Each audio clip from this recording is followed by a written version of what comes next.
हीरापुर गांव में रामू और महेश नाम की दो दोस्त रहा करते थे। रामू बहुत ही मेहनती था, लेकिन महेश आलस करके अपने खेतों में काम किया करता था।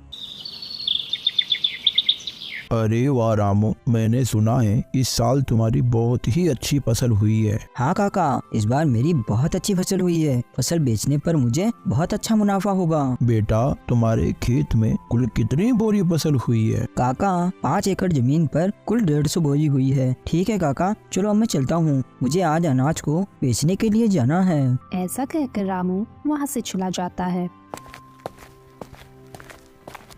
तभी थोड़ी देर बाद महेश भी वहाँ से अपने खेतों की ओर जा रहा था।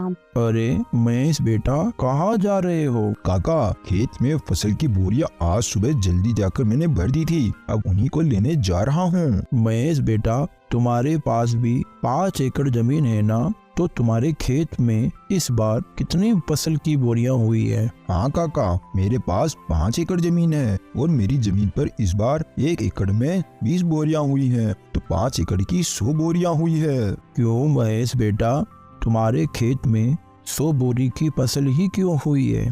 तुम्हें पता है तुम्हारा दोस्त जो रामू है, उसके पास भी 5 एकड़ जमीन है।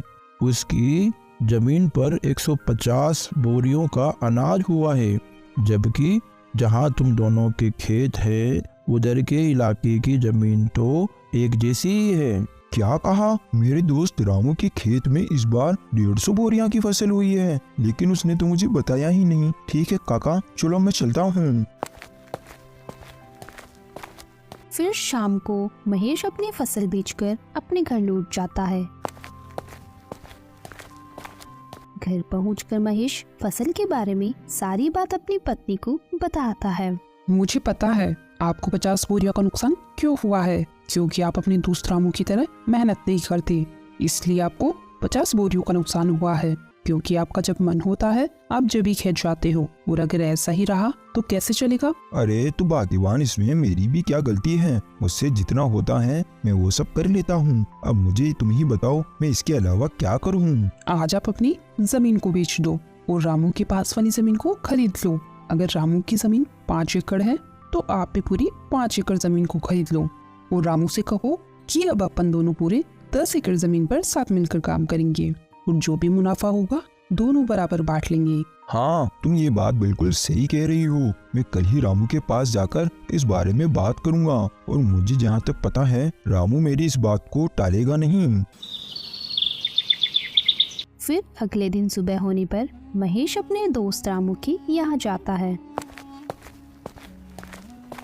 और भाई रामू, कैसे हो तुम? महेश भाई, मैं अच्छा हूँ, तुम बताओ, तुम सुबह सुबह यहाँ कैसे आ गए? रामू, अपन दोनों बचपन के बहुत अच्छे दोस्त हैं, तो मैं सोच रहा था कि मेरी जमीन को मैं बेच दूं और तुम्हारी जमीन के पास ही जमीन खरीद लूं, वो भी तुम्हारी जमीन के बराबर, पूरी 5 एकड़। हाँ हाँ महेश भाई, खरीद लो, ये तो बहुत ही अच्छी बात है, मुझे भी मेरा एक अच्छा पड़ोसी मिल जाएगा।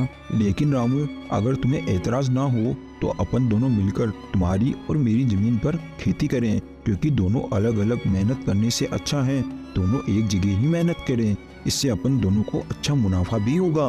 हाँ हाँ महेश भाई, मुझे इस बात से कोई एतराज नहीं है। चलो अपन सेठ मनीराम के यहाँ चलकर जमीन को खरीदने और बेचने की बात करते हैं, क्योंकि मेरे खेत के पास की जमीन सेठ मनीराम की है। फिर दोनों सेठ मनीराम के पास चले जाते हैं।